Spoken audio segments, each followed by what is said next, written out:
बिस्मिल्लाहिर्रहमानिर्रहीम। अस्सलाम वालेकुम।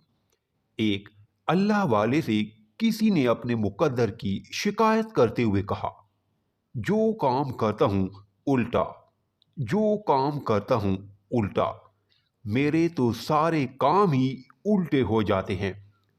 उन्होंने पूछा, मोहर देखी है? कहने लगे, जी। पूछा, ये भी जानते हो कि मोहर पर लिखाई कैसे होती है? कहने लगा, मोहर पर उल्टे अल्फाज लिखे जाते हैं। उन्होंने पूछा, मियां जानते हो वो सीधे कैसे होते हैं? कहने लगा, जब मोहर कागज पर लगती है तो अल्फाज सीधे हो जाते हैं। आपने फरमाया, जिस तरह मोहर अपना माथा कागज पर टेकती है तो उसके उल्टे अल्फाज सीधे हो जाते हैं। इसी तरह तू भी वुजू करके मस्जिद जा और अपने मालिक के हजूर माथा टेक, सजदा कर, तेरे भी उल्टे काम सीधे हो जाएंगे।